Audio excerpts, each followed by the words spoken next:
Welcome to Inside the Birds. Our big game coverage is presented by Green Lawn Fertilizing. We're very excited to have Green Lawn Fertilizing on board to bring you guys all of the birds coverage leading off to kickoff.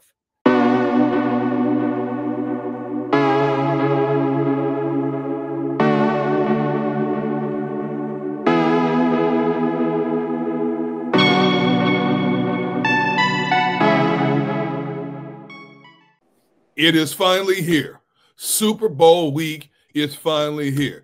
Hey everybody, thanks for hopping on board on this edition of Gun on One, powered by the Inside the Birds Network. I'm Derek Gunn, and the media has just flocked down to New Orleans like locusts, and that includes my good friend, former Eagle great and WIP personality, Hugh Douglas. What's up, Hugh? I know you've spoken all that New Orleans stuff here. No, it's funny when you said locusts. That is just funny. Some biblical terms and stuff. They swarmed out like locusts. Oh, man. How is New Orleans right now? It's warm. It was warmer. I had the bright idea to walk to work this morning because it's not that far. Didn't want to catch an Uber. So it was a nice little walk, but forgot how warm it gets down here, man. Because remember last week, it was snow all on the ground. It was warm today. Yes. Hey, I saw the video on X or Twitter, whatever you call it, where you were doing a narration while you were walking down the street. Yeah, I had the bright idea. You know, I got up this morning, did my cardio, and I was like, it ain't that far. Go ahead and walk. And I was like, well, damn. If I knew it was going to be this far, I would have just did. This would have been my cardio. So I got double cardio today. Hey, halfway through your dissertation, man, you were like, yeah. I was leaking oil yesterday. I was leaking oil, boy. Yeah, I was bad. Oh man. So how many times have you been in New Orleans now? It's been about three or four. About three or four. I came down here one time. Me and a friend of mine, we hung out in the city. You know, ate some of the food and everything. I'm really not a foodie. A great place to get some food though. Like everywhere you go, absolutely. Small cafes, you know, beignets and stuff like that. But I'm really not a foodie like that. Wait a minute. How do you go to New Orleans and not be a foodie, man? Like seafood, Italian food. First of all, I don't like crab legs. I don't know. I don't what? like. Whoa, what? Yeah, I'm not a big fan. Not a big fan. Of crab legs or crawfish? Working the crab legs, breaking them. I'm not a fan. What? What about crawfish? You don't like crawfish? Oh, no, definitely. Taking the head off and suck. No, I'm good. I'm cool. Huh? Man, you're a boring date, man. Yeah, I am. Keep it simple for me. You just a steak and potato guy. Steak and potatoes, give me some fries. Hey, if they don't have that, I eat some chicken fingers. I'm good. I'm good. For chicken fingers. I'm a good day. I said, I'm going to be the only guy that comes to New Orleans and order a steak. Every time I go to New Orleans, I love to get their charbroiled oysters. Oh man, you never had? I heard about those. I heard they're really good. Yeah, you got to try, man. You got to try some charbroiled oysters, man. You know what? The closest I think I do, I'll probably get a po' boy. I'll probably get a po' boy before I leave. Like, a catfish po' boy. Oh, catfish. Oh, that's good. Yeah. You try the shrimp po' boy too. Yeah, I might do that. Now I do that. Like I don't have anything against shrimp because I eat them, but you know when you see them dropped in the pot and you hear them yelling and screaming and stuff, it just kind of. Tell me. I ain't never heard no shrimp screaming in a pot. You ain't heard the scream? I'm like, oh no! Come on, man. No. What is wrong with you, man? No, I just always, D-Gun. I've always thought it's just been weird to me when you got to cook the lobsters and the crabs live, right? Yes. So when you drop them in the pot, you hear them trying to, that. Oh, you hear the lobster go trying to get out. Yeah. Hey, man, that's crazy. I'm good. So do you have a to-do list while you're in New Orleans? Not really. Not really. Just go to work, be there on time, talk about this game. Because, like, for me, every day it kind of ebbs and flows as far as my feelings about the game. Yes. Talking to different people and everything and just trying to get a sense for how everybody else is feeling. I think the consensus today is with what Patrick Mahomes has done, that a lot of people feel like they're going to be the winners of this game. I don't feel that way. I don't know how this game is going to play out. Me and my partner, Joe Giglio, we were talking about it today. Right. And Joe said something about a blowout. I don't think it's going to be a blowout. I don't think it's going to be a blowout. I think it's going to be a highly contested match. I think the Eagles come out on top. But I don't know as of today how it's going to play out. I'm kind of leaning towards Jalen having his moment where he has to make a big play and kind of silence his critics a little bit. But as of right now, I feel like Saquon Barkley is going to be the show. I feel like he just has way too much that he's trying to prove. He's trying to rewrite history in a sense, especially he is. Yep. So I feel like he might be the guy that has the day for the Eagles. You know, you and I both have covered a lot of games, a lot of big games. And ever since it became official that it would be the Eagles and the Chiefs in the Super Bowl, from the moment we knew that right up until we're sitting here right now, I have had so many different opinions and variations of how I think this game is going to play itself out, more so than I can think of any other time of any other matchup that I've tried to analyze. Do you feel that way also? Yeah, it's one of those things where you look at it, and this Eagles team is different than the team that the Chiefs saw the first time they saw them in the Super Bowl. And when you look at the Kansas City Chiefs team, they're relatively the same squad. They're a little bit longer in the tooth. Yeah. And we have a cast of characters that were not a part of this unit when we lost the last time by 3 points. So, you know, I'm talking about Quinyon Mitchell. Yes. I'm talking about Cooper DeJean. Yep. I'm talking about Jalen Carter. I'm talking about Nolan Smith, those guys. Yeah. I just feel like this defense is going to do enough. And Spags is a savvy defense coordinator, no question about it. Yes, he is. And he's going to do things to stop the run. But I look at it like this, D-Gun. Saquon has only had a couple games where he's been slowed down. Right. And still, he hitting like 65 to close to 100 yards in those games. Yes. So, and that was early in the season. Right now, he's on a tear. He's on a tear.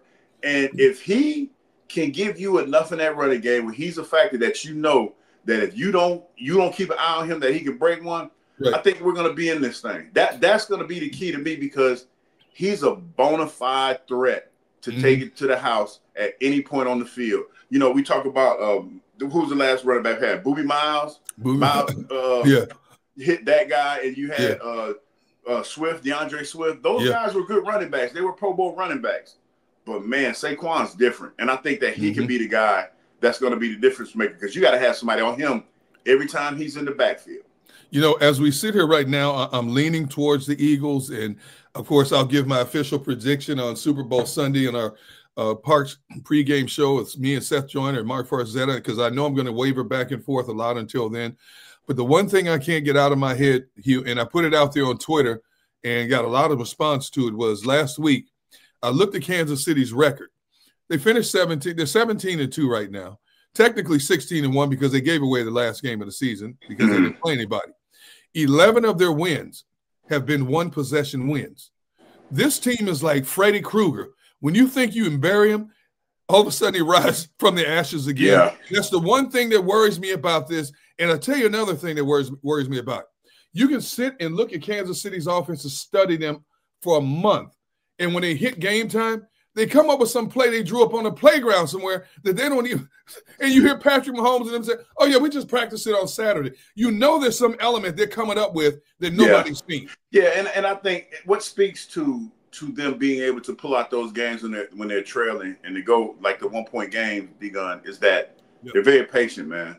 Yep. And when you think about these Super Bowls, the ones that they've played in, they never get out of character no matter what the game is or no matter how close the game is. They don't blink. And I think that's one of their biggest assets because they've been down this road so much, they know how that feels now. There's another stat out there, like the last couple of Super Bowls, they've started kind of slow. Yes. So if you go into this game, say if we get 2 touchdowns, we got to keep our foot on the gas pedal. We can't get complacent because we know that this team is a type that they'll just wait in the weeds for you. They'll sit back and they'll find an opportunity to take advantage of it. I think that's been the biggest difference in the Super Bowls is that you play sound defense all the way up to a point where he pulls the ball down and he runs for like 15 to 20 yards. And it might not seem like a lot in that moment, but that's a back-breaking play. Yes. Especially when you've been so precise defensively the whole game. You have that one play breakdown. I like our defense because they play well as a unit. They play well as a cohesive unit, and they're fast. Yes. And they're very fast. Like from every level, you got guys that where they're supposed to drop, they're in position. And if they get out of position, you have pursuit angles that they're sound on the pursuit angles and everything. So I think we're in a good spot as far as that's concerned. Speaking of things that are green, if you're already stressing about your lawn this spring, head over to our friends at Green Lawn Fertilizing. They can help. They're based right here in the Philadelphia area. These guys are the experts in this region's conditions, including PA, New Jersey, and Delaware.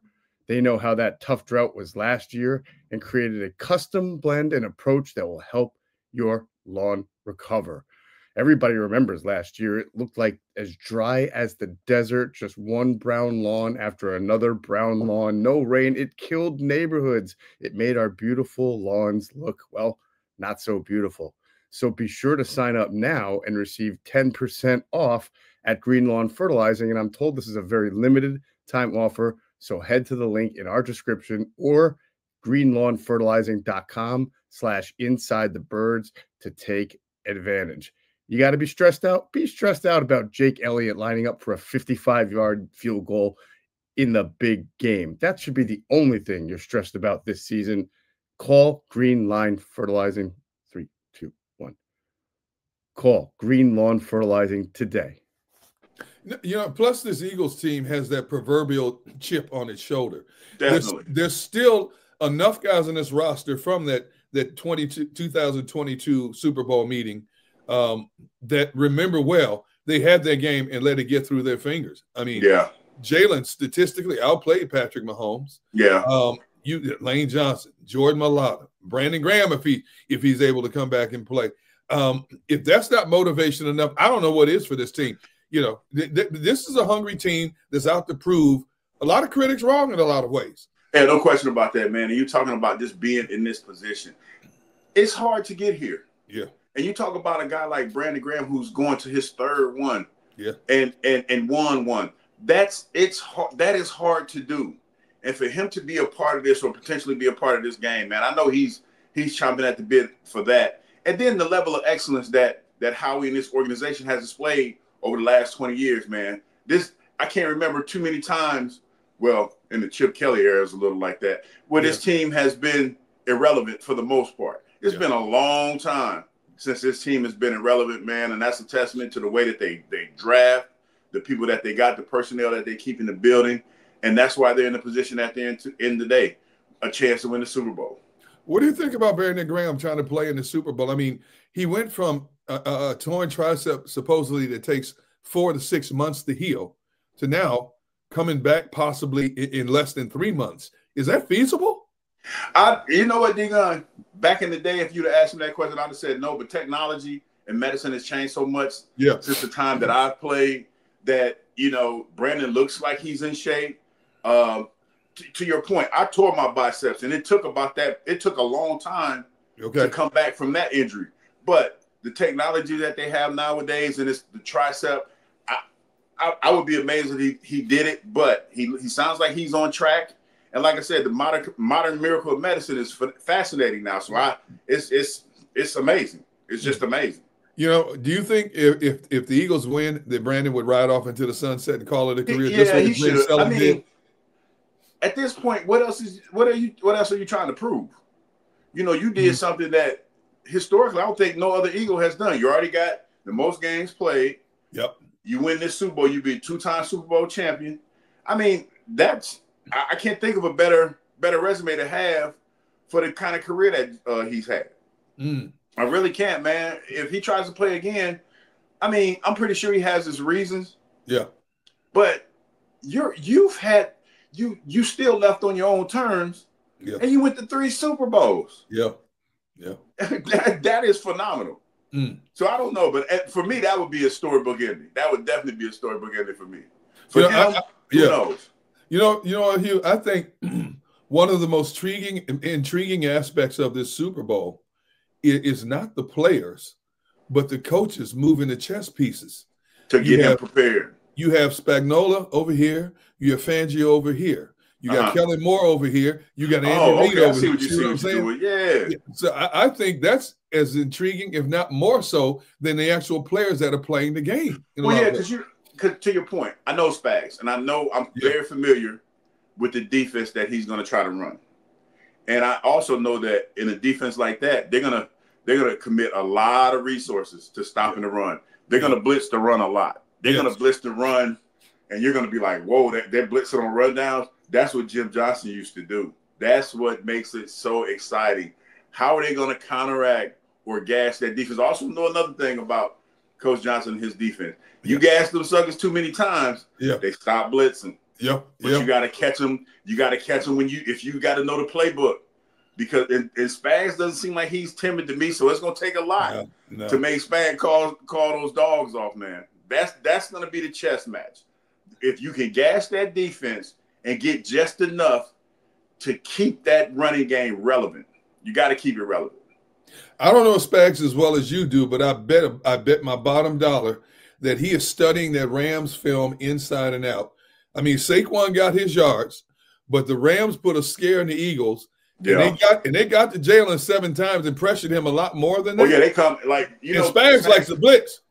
They're coming, man. George Karlaftis is a better player than I gave him credit for when he came out in the draft. He's a much better player than that. He plays hard. He plays from whistle to whistle. I mean, he's a phenomenal player. So him and Chris Jones, who's a little bit older now, that's going to be the key to try to stop this running game for the Eagles. How important is it for the Eagles to get AJ involved early? You know, because sometimes if he's not involved early, it seems like he's out there, man. Well, I think it's important to try to get him involved because, like I said, I think they're going to challenge you to try to stop the run. So you're probably going to have situations where you have one-on-one on the outside. So you have to make sure that that's an aspect of your game when they force you to try to do that, because I think that's what they're going to try to do. If I'm Spags, Jalen hasn't shown me enough passing attempts and success in the passing game for me to commit a whole lot of resources to that. Saquon is the engine that makes this thing go. So I'm committing those resources to stop him, and I'm playing the chess match on the end with my 2 corners. But if you can get AJ involved early, him and Schmitty, then you kind of change the game a little bit. So now it's almost like a pick your poison. Because on definite rundowns, I can almost tell you that Spags is probably going to bring the house. He's probably bringing the house. Have you tried to talk to Spags or even Andy? Because I know you know Andy a little bit as well. Have you tried to? You know what's funny? I was instructed by the WIP callers this week. They don't want no buddy this week. So it's a lot of Eagles fans around here, man. And I've had some people from the organization that I'm cool with reach out, but I'm like, dog, just my luck. Eagles fans see me fraternizing this weekend. They don't give a damn who it is. I'm gonna have all kind of problems. So no, I've stayed away. I don't feel like, D-Gun, I ain't worried about no smoke, but every now and then you just got to be smart about the situation, You got to be player about the situation. Just chill out, Hey, look, man, when have you ever worried about what a caller says or what somebody said to you on Twitter? I've seen you go at it with people on Twitter daily. You don't care what nobody think. Hey, man, these fans are ruthless, and this is for the Super Bowl. And the last thing I would want is for somebody to blame me for anything that goes awry because I'm fraternizing. I'd never be allowed back in the city for that. So no, I'm gonna chill out this week. I'll send some phone call, be like, hey, everybody want to hang out? Be like, no, dog, you gonna probably be wearing that Kansas City stuff. I can't be seen with you this week. Can't do it. Hey, do you think Fangio will ramp up the blitzing to try to get to Patrick Mahomes? You're gonna have to do something because you just can't play coverage against him. No. So I think that he's not going to move too far outside of what he's doing, but you're going to have something there, like a spy, similar to probably what they did with Jay Daniels, something similar to that. Yeah. Because you got to have an eye on Patrick, man. Because like I said, that has been the deciding factor in the last couple of games. He pulls the ball down, he runs for a first down, or a crucial first down or something. So you're going to have to keep eyes on him. Will you go out of your way this week while you're down there to just mingle with the fan base, whether it's Saints or Eagles fan base, just to get a flavor to add to your radio broadcast? I probably will. You know what's funny? On the way to Radio Row, I get a chance to walk through the city. And, I try to speak to as many people as I possibly can. Not like I even speak to the ones that when they see me walking, D-Gun, they clutch the purse just a little bit. I speak to those too. But yeah, it's something that you can get, like walking to work. Yeah. I get a little bit of the Louisiana flair. Definitely get that. So yeah. Is it hard? Is it hard to be objective? I mean, you play for the Eagles. You've been a part of this organization forever. Sometimes is it difficult for you to be objective because of your loyalty to the Philadelphia organization and the fan base? You know what? I don't think so. And I say that because there's been times where I've said stuff that probably didn't rub the organization the right way or the fan base. Right. But I think that's how you, for lack of a better way of saying it, keep your street cred. Yeah. It's all, you never can be in favor of every move that the Eagles made, because they made some bad moves. Now, I was in favor of the Bryce Huff move. It looks like that was a bad move. And I don't think it's bad to say that, because Bryce Huff, for whatever reason, does not fit into what the Eagles are trying to do. Looked like Nolan Smith was a bad move, but that kind of worked out for him. So I think if you're being realistic about it, you want people around you that care about you, that'll be truthful and honest with you at times where you don't want truthful and honest. You touched on it a little while ago, Howie Roseman, and what he's done over the last couple of years to assemble what we look at on the field this season and to see where it is. To me, and not because I've been here a long time, but to me, there is no other executive of the year other than Howie Roseman for what he's done with this team this year. Oh, no question about it, man. And somebody asked me today, what's the difference between Brett Veach, the GM, he's good with the Kansas City Chiefs, good GM, and Howie. And I said simply, Howie's out there. Howie puts his face on it. And most GMs don't do that. Howie's at the forefront. And I commend Howie for learning the mistakes that were made by his predecessors, learning from those mistakes. I think what makes Howie special, man, is the fact that he's personable. You know, to this day, I can still text Howie and speak to Howie and talk a little football. And he'll answer the phone. If he sees it, Howie's going to send a text back. And I think that's important, man, because at the end of the day, it's a lot of teams that preach family. But I'll tell you this, D-Gun, I've been around a few teams. The Eagles are only ones that are about family, and it feels that way. And I think that's important, because that's one of the reasons why I feel like they have the success that they're having. You know, I don't see too many cats that have played for the Eagles that are bitter about the organization. I've seen a lot of cats that play for other teams that they feel some kind of way about the teams that they played for. Not like that here. Not like that here. You know what? Beyond Howie learning his lessons along the way, how about Jeffrey having the patience with Howie? When you think about it, look at how many teams rotate GMs over and over again. You know, Howie went from being a fledgling GM to being kicked out of the scene when Chip Kelly came along, to being reinstated and given even more power by Jeffrey. That takes an incredible amount of faith and patience in an individual to do that. Yeah, and he must have been speaking Mr. Lurie's language, and they've been on the same page ever since, man. And they've had success with it ever since. So that's why Howie gets the nod over Veach right now, because Howie's out there. And, you know, Howie has a little bit of a chip on his shoulder. It's Philadelphia, man. You can't help but to have a chip on your shoulder being here in Philadelphia. And that's what people love him. And that's why he's talked about as much as he's talked about. Do you think Nick Sirianni will be able to control his emotions up and down the sideline in this game? No, and you shouldn't want him to. You shouldn't want him to. I tell you what, man, for better or worse, Nick Sirianni is the reason why we're here. You know, and I said that. I remember when he cut his hair and people were telling me he cut his hair. And, you know, I said what everybody else said. I said, the man going crazy. He losing his mind. And I also said that this might be a good thing, because you sit back and you watch how that one moment galvanized his whole team. And to a man, when you talk to those guys and they talked about Howie, when they talked about Coach Sirianni, they talked about how they had his back. I've never once in private conversations talked to anybody that's played on this team and they've had a bad thing to say about their coach. Now, they might have said something about their teammates or something like that.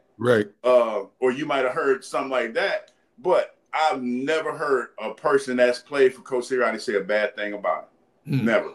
And that's important, man, because you have to believe in the guy that's leading you. And they believe in him. They believe in him and they play for him. And that's the only thing that matters at this point. They play for him. They like it. So you should love it, because the results are what they are. Plus, you know, Big Dom's not going to let him get out of control anyway. No, you know, Big Dom got, like, people don't really understand what Big Dom does. Exactly. Big Dom keeps everybody in line, man. Big Dom is that dude, man. He really is. Shout out to Big Dom. You know, and a lot of stuff that Big Dom has to do, can't talk about, but Big Dom, he does a lot. A jack of all trades and a master of all of them. I don't know how that man does it. I don't even know if he sleeps. I ask him all the time, do you ever sleep? He puts fires out. He's a fireman. He puts fires out. He does everything. He really, really does. Who's the X factor for this team on defense beyond Jalen Carter? I would probably say Zach Bond. Okay. Because you probably say, because he's listen, I know we're not used to it because we haven't seen it in a long time. He's a phenomenal linebacker, man. He plays downhill. He plays aggressive. It's hard to believe that you got this guy. He was on special teams last year. Mm-hmm. You know, it's just hard to believe. So I think the young guys will be a big part, Cooper DeJean and Quinyon, because you haven't seen a quarterback of this caliber. And Patrick Mahomes is pretty crafty, man. Yes. In the way that he throws the ball and everything. So sidearm, no look passes. All of that. So you gotta be tight in your coverage. Whatever you see, you gotta just stay with your coverage, man, and believe it when they cross the line of scrimmage. I think there'll probably be some plays where the young guys might get caught peeking a little bit. Yeah. Because he's a crafty vet, man. And I know people don't like it, but he's learned how to work the system just a little bit with the calls and everything. But I mean, that's just him being a crafty vet that he is now.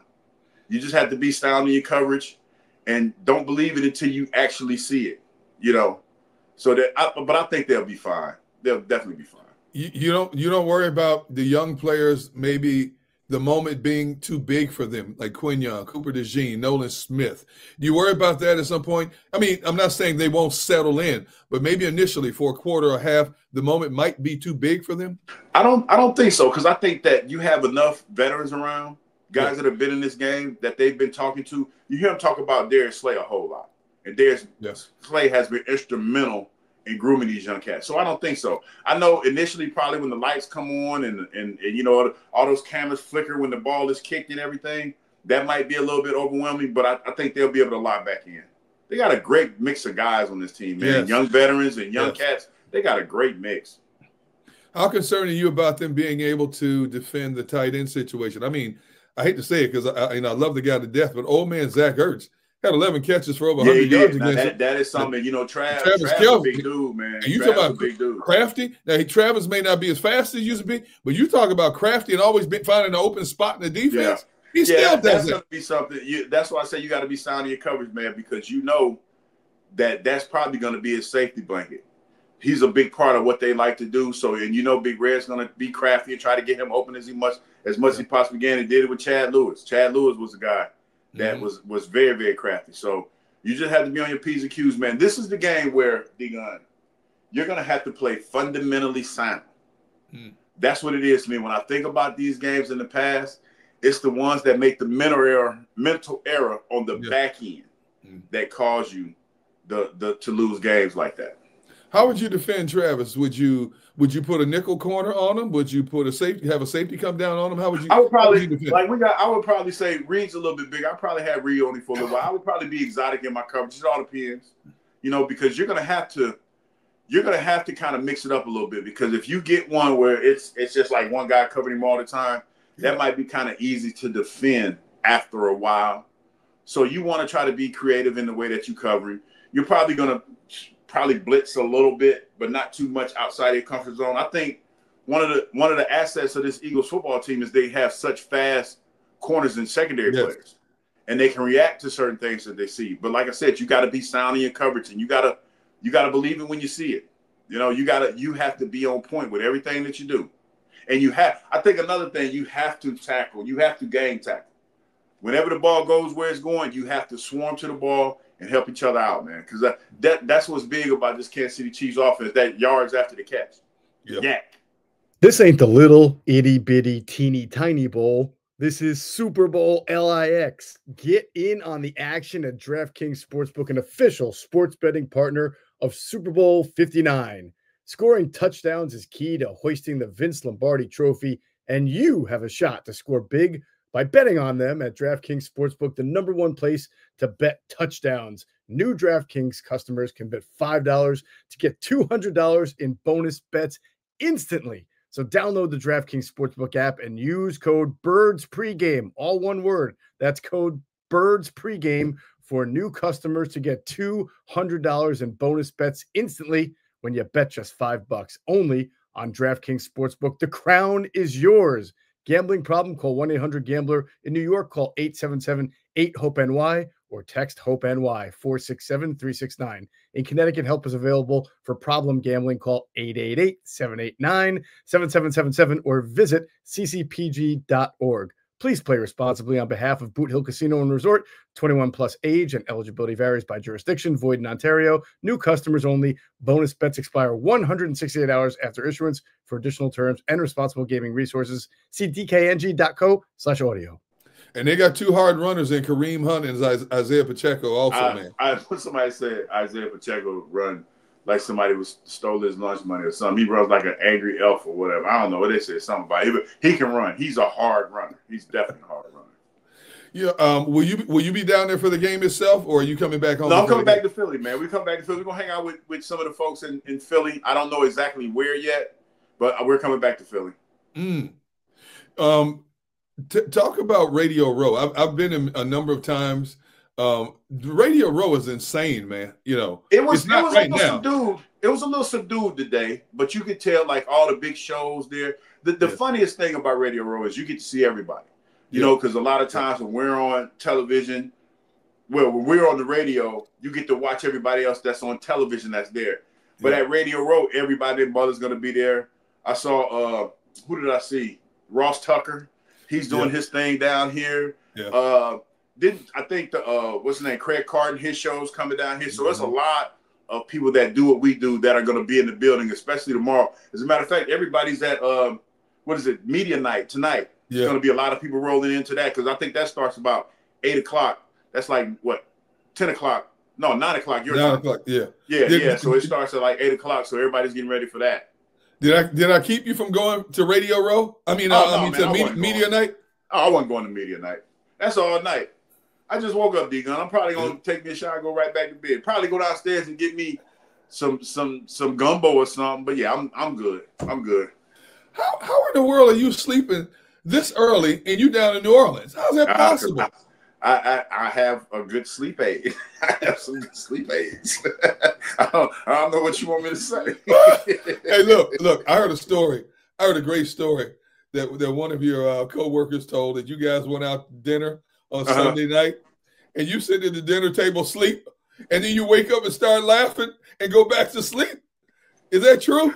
I don't know. Maybe. You don't know. What do you mean? Yes, you do know. I don't know. Maybe. Yeah, I don't know. You do know. Yes, you do know.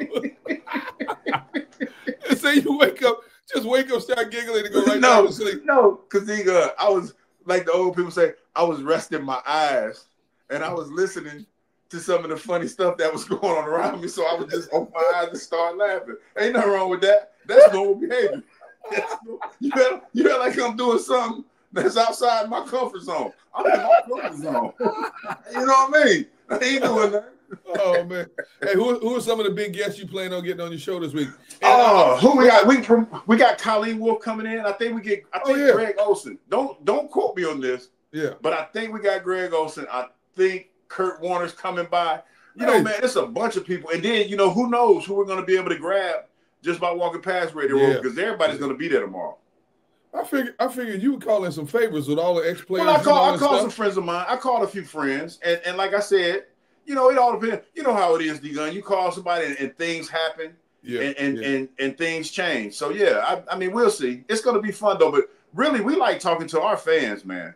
Especially when they call in with these crazy. Oh my goodness, man! Listen, when they call in and talk about how much we're gonna win by, I'm like, listen, I love Philadelphia, man, but boy. That optimism is through the roof. They told me we're going to blow them out 41-17. I'm like, no.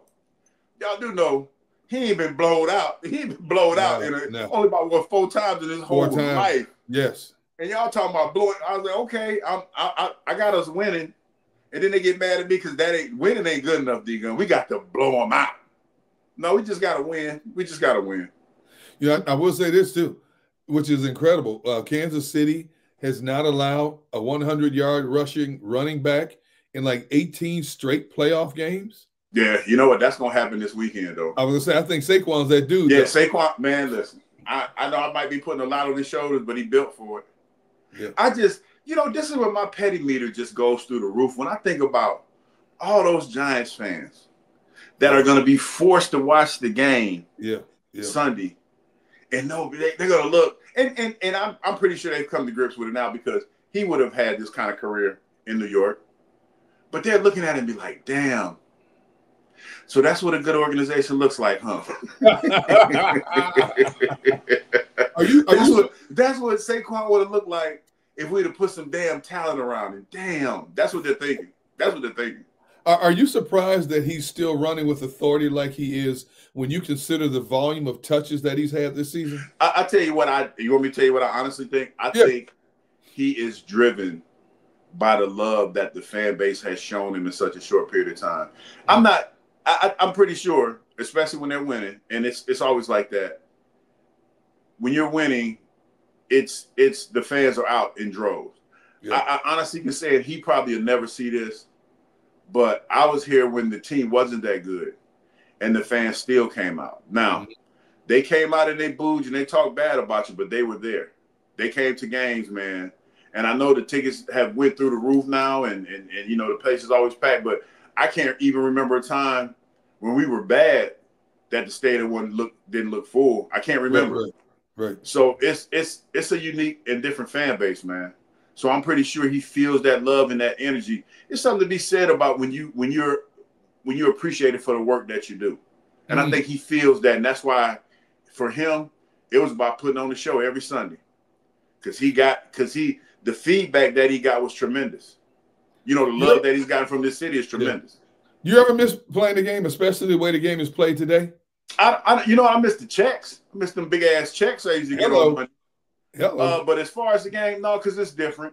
Like, you know, honestly, Digon, I wonder if I could have played in this league because I played an era where you didn't have a rotation. It was you. Yeah. You know, it was just you. And however plays you had, only time I came off the field was on, for sure, rundowns and goal line. So I don't know. Because, you know, getting in a rhythm and being able to be rotated, I don't know if I could have been that guy. Really don't. Hey, Hugh Douglas, former Eagles great, WIP extraordinaire. Thank you, man, for giving me a few minutes for Gun on One, man. I always appreciate you, brother. Oh, not a problem, man. Anytime. And hopefully you get out tonight and enjoy some of the ambiance of knowledge. You know what? I might go ahead and jump in the shot because, you know, I've been walking. I'm a little funky right now. Yeah, I was gonna say you kind of nasty. I can smell you through the camera, man. You kind of nasty, bro. Oh man. All right, that's going to wrap up this edition of Gun on One. It is powered by the Inside the Birds Network. For my man, my friend, my colleague, Hugh Douglas, I'm Derek Gunn.